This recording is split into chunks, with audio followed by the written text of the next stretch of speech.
আসসালামু আলাইকুম ভিউয়ার্স, আমাদের চ্যানেলে আপনাকে স্বাগত জানাচ্ছি। সরকারি চাকরির অঙ্ক প্রস্তুতির জন্য মোট 500টি অঙ্ক বাছাই করা হয়েছিল। এই 500টি অঙ্কের আজ ধারাবাহিকতায় ষষ্ঠতম পর্ব। আপনারা যারা আগের পার্টগুলো দেখেননি, আমি ডেসক্রিপশন বক্সে লিঙ্ক দিয়ে দিলাম, চাইলে দেখে নিতে পারেন। আর আপনি যদি আমার চ্যানেলে নতুন হয়ে থাকেন তাহলে প্লিজ সাবস্ক্রাইব করে রাখবেন, তাহলে পরবর্তী আপডেটগুলো সবার আগে পেয়ে যাবেন এবং ক্লাসগুলো করতে পারবেন। চলুন আমাদের আজকের পর্বটি শুরু করা যাক। একটি ভোট কেন্দ্রে উপস্থিত ভোটারদের 60% ভোট পেয়ে একজন প্রার্থী নির্বাচিত হয়েছেন।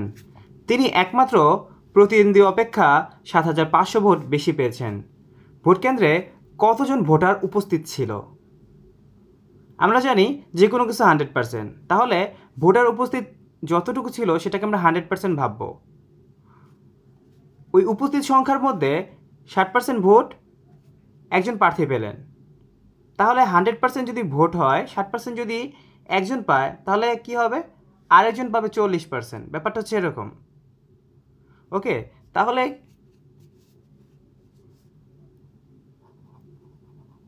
একজন প্রার্থী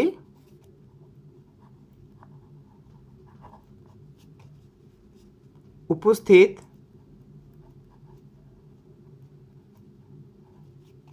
ভোটারের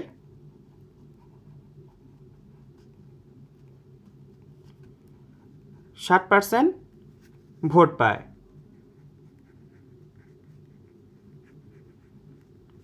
তাহলে উনি যদি 60% পায়, তাহলে উপস্থিত ভোটারকে আমরা ধরেছি 100%। তাহলে অপরজন কত পায়? অর্থাৎ দুইজন প্রতিদ্বন্দ্বী, একজন যদি 60% পায়, তাহলে আরেকজন কত পাবে? 100% থেকে 60% বাদ দিলেই তো সেটা পাওয়া যায়। সুতরাং অপরজন পায়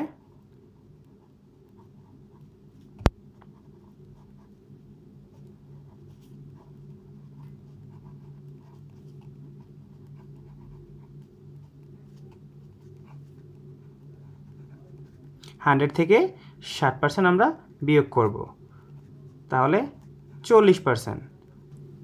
অর্থাৎ 60% ভোট যদি একজন প্রার্থী পেয়ে থাকে, তাহলে আরেকজন প্রার্থী 40% পেয়েছে। তাদের মধ্যে ভোট ব্যবধান হচ্ছে 7,500 ভোট। অর্থাৎ 60% যদি উনি পেয়ে থাকে আর আরেকজন যদি 40% পেয়ে থাকে, তাহলে দুজনের মধ্যে ব্যবধান কত?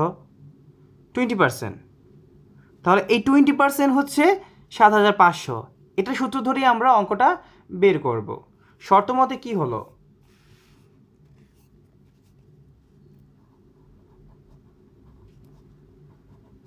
শর্ত মতে একজন ভোট পায় 60%, আরেকজন হচ্ছে 40%। তাহলে 7,500 ভোট। কীভাবে? এই 60% থেকে 40%-এর যে ব্যবধানটা, সেই 20%ই হচ্ছে 7,500 ভোট।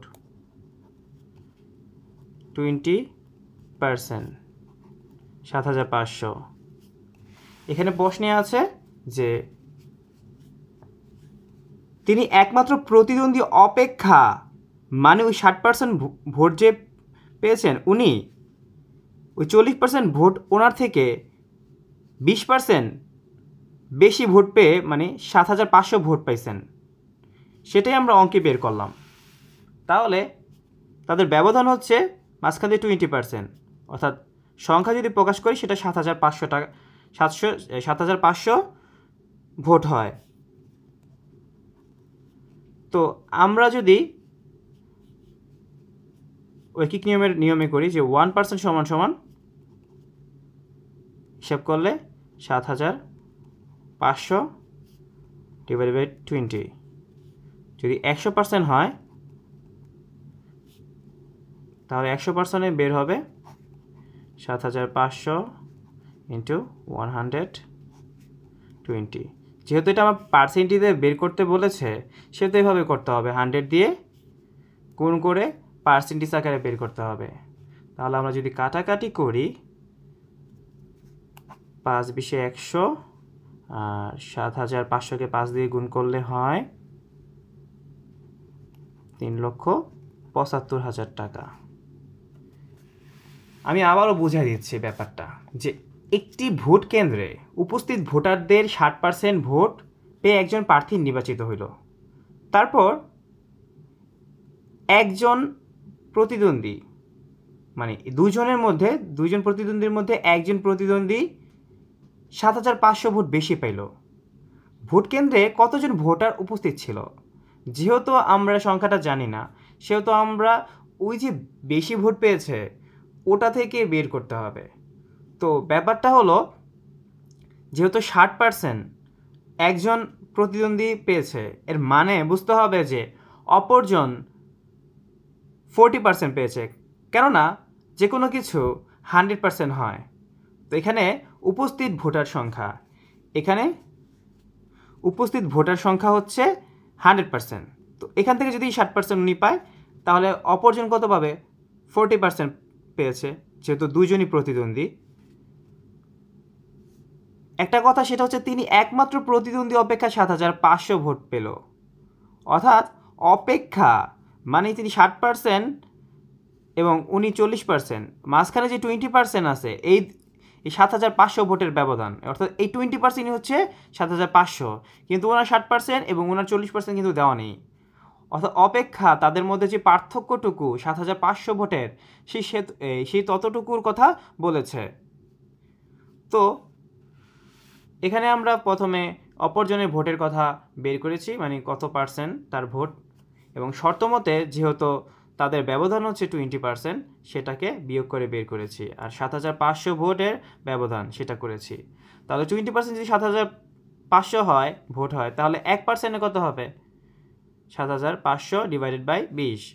আর এখানে যদি 100%, অর্থাৎ আমরা যেহেতু পার্সেন্টেজ আকারে বের করতে হবে উত্তরটা, সেহেতু আমরা 100% দিয়ে বের করব। তাহলে 100%, আবার সেখানে একটা প্রশ্ন হচ্ছে যে মোট ভোটারের সংখ্যা, অর্থাৎ মোট কোনো কিছু বের করতে হলে, অর্থাৎ পূর্বের জন্য কোনো কিছু বের করতে হলে 100 দিয়ে গুণ করে বের করতে হয়।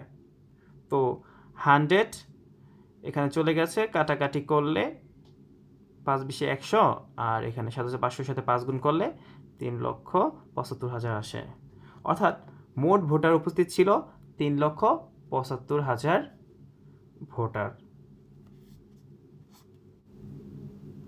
পনির ও তপনের আয়ের অনুপাত 4:3, তপন ও রবিনের অনুপাত 5:4।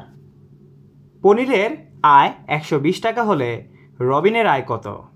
অর্থাৎ শুধুমাত্র পনিরের আয় কত সেটা দেওয়া আছে 120 টাকা, আর বের করতে হবে রবিনের আয়। যেহেতু শুধু অনুপাত দেওয়া আছে, সেটাকে আবার ভাঙায় নিতে হবে। তো পনির ও তপনেরটা আলাদা করে দেওয়া আছে, এবং তপন ও রবিনেরটা আলাদা করে দেওয়া আছে অনুপাত। তো আগে অনুপাতটাকে আমাদের ভাঙাতে হবে। প্রথমে দেওয়া আছে পনির অনুপাত তপন, এই দুজনেরটা ক্লিয়ার করি। 4:3। পরবর্তীতে আছে তপন ও রবিনের, তপন ও রবিন 5:4। আমাদের এই জন্য কিছু বেসিক নিয়ম শিখতে হবে। সেটা হচ্ছে, এখানে একটা অনুপাত, এখানে একটা অনুপাত, এই অনুপাতের মধ্যে দুইটা করে সংখ্যা আছে। এই প্রথম যে অনুপাতটা আছে, অর্থাৎ একটা অনুপাতের প্রথম যেটা থাকে, যে সংখ্যাটা থাকে, সেটা হচ্ছে পূর্বপদ, পরেরটা হচ্ছে উত্তরপদ। পূর্বপদ, উত্তরপদ। তাহলে আমরা যদি সংক্ষেপে করি, তাহলে এই যে দুইটা সংখ্যা আছে, এই দুইটা সংখ্যার সাথে পরের প্রথম সংখ্যাটা গুণ করতে হবে, ঠিক আছে? আবার পরে দুইটা সংখ্যার সাথে প্রথমটার দ্বিতীয়টার গুণ করতে হবে।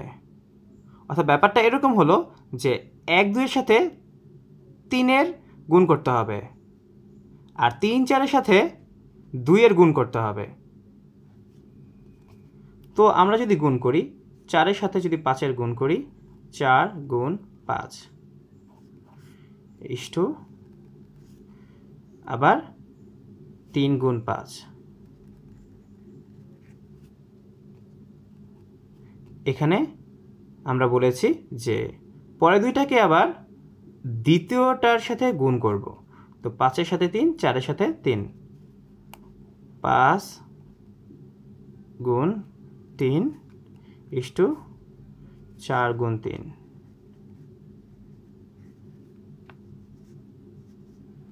তাহলে এখানে 4-5 20, অনুপাতের অনুপাত 3-5 15, 3-5 15 ইস্টু 3-4 12। তো এখানে একটা জিনিস খেয়াল করেন যে পনির ও তপন, আবার তপন ও রবিন। তো তপন অর্থাৎ ব্যক্তি তো সেম, তাহলে অনুপাতটাও সেম হবে। তাহলে তো একজনের জন্য তো আর দুইটা লিখব না, অর্থাৎ পনিরের জন্য একটা, তপনের জন্য একটা, রবিনের জন্য একটা, অর্থাৎ এই দুইটা জিনিস সেম, অর্থাৎ দুজনই কি একই ব্যক্তি। এখানে তপন একজন ব্যক্তি, তাহলে তার যে সংখ্যাটা আছে সেটাও সেম হবে। তাহলে ব্যাপারটা এরকম হলো যে পনির, তপন, রবিন এই 3 জনের অনুপাত হবে পনিরেরটা 20, তপনেরটা 15 আর রবিনেরটা 12। ঠিক আছে, এখন আমাদের ধরে নিতে হবে, অর্থাৎ চলকের সাহায্যে আমরা ধরে নিয়ে অঙ্কটাকে করব। ধরি যে এই পনির, তপন ও রবিনের এই আয়টাকে আমরা x দিয়ে ধরব। তাহলে পনির,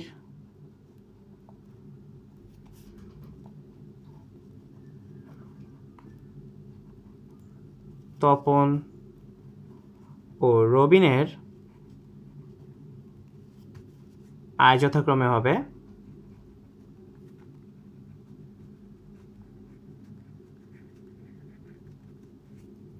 এখানে পনিরের 20, মানে আমরা ধরে নিব 20x, আর তপনের 15, তাহলে ধরে নিব 15x, আর রবিনের 12, তাহলে ধরে নিব 12x। তো এখানে একমাত্র পনিরের আয়ের টাকা দেওয়াই আছে, আর কারো আয়ের টাকা দেওয়া নাই।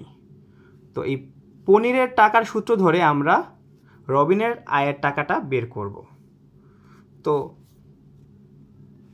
তো যদি আমরা প্রশ্ন মতে ধরি,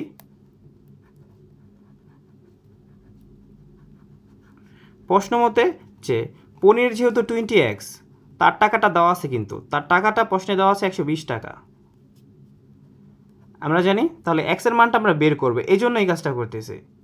তো আমরা x-কে রেখে দিয়ে অপর পাশে যদি 20-কে নিয়ে যাই তাহলে ভাগ হয়ে যায়। তাহলে যদি কাটাকাটি করি 6 120, সুতরাং x =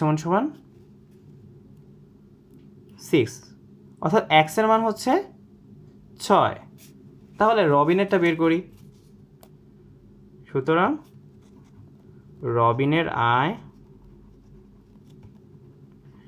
রবিনের আয়কে আমরা ধরেছিলাম যেহেতু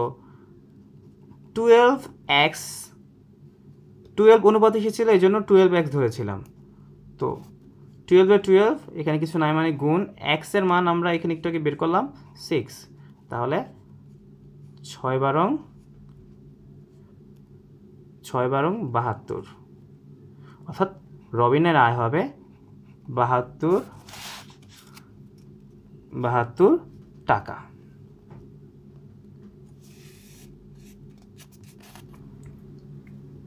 যদি a + b = √5 এবং a - b = √3 হয়, তবে a² + b² কত হবে?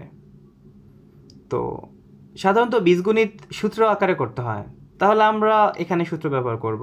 যেহেতু a + b রয়েছে, আবার a - b রয়েছে, a² + b² রয়েছে, তাহলে এই a² + b² সূত্রটা আমরা আগে লিখব। তারপর সে অনুযায়ী আমরা মান বের করব। সবসময় সূত্র আপনি কিভাবে ধরবেন? এ স্কোয়ার প্লাস বি স্কোয়ারে আরেকটা সূত্র আছে, তো সেটা কি ব্যবহার করব কি না, বা আরেকটা আছে সেটা কি ব্যবহার করব কি না, এরকম হয় কনফিউশনে। আপনি অপশন অর্থাৎ মানটা দেখে বুঝবেন যে আসলে কোনটা ব্যবহার করতে হবে। তাহলে এটার সাথে half into A plus B whole square plus A minus B whole square, এই সূত্রটা ম্যাচিং হয়, কারণ আমি এখানে এ প্লাস বি এর মানটা বসাতে পারবো, আবার এখানে এ মাইনাস বি এর মানটা বসাতে পারবো। তো আমরা চলুন মানটা বসাই ফেলি। ওকে, এ প্লাস বি এর মান হচ্ছে এখানে √5, উপরে একটা স্কোয়ার আছে। এ মাইনাস বি এর মান হচ্ছে √3, উপরে একটা স্কোয়ার আছে।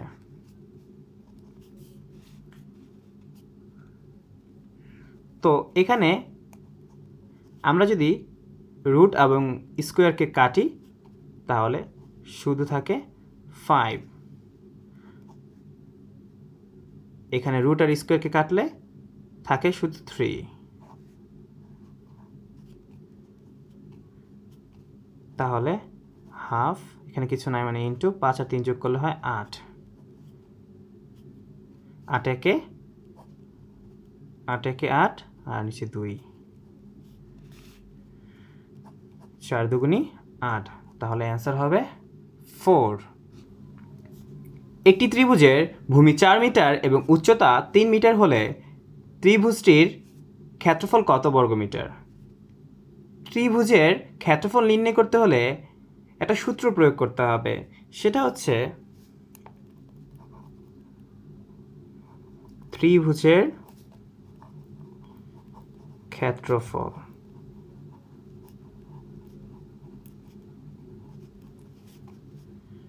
হাফ ইন্টু ভূমি গুণ উচ্চতা। তো এখানে হাফের হাফ বসাইলাম, ভূমি এখানে ভূমি আছে 4 মিটার, তাহলে 4 মিটার লিখলাম, ইন্টু উচ্চতা আছে 3 মিটার, 3 মিটার লিখলাম।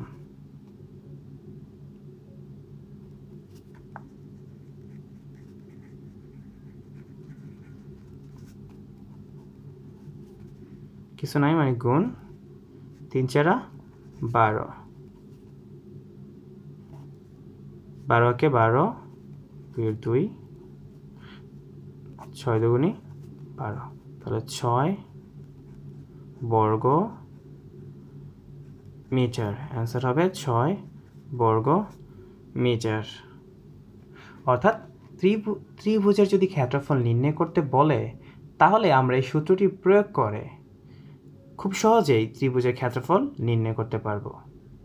সূত্রটি মুখস্থ রাখতে হবে, এমন আহামরি কঠিন কিছুও না, মুখস্থ করে ফেলবেন এবং ইজিলি করে ফেলবেন যদি আসে। একটি বর্গক্ষেত্রের একটি বাহুর দৈর্ঘ্য 5 ফুট, উহার ক্ষেত্রফল হবে কত? তাহলে বর্গক্ষেত্রের ক্ষেত্রফল বের করতে হলে আমার একটি সূত্র প্রয়োগ করতে হবে।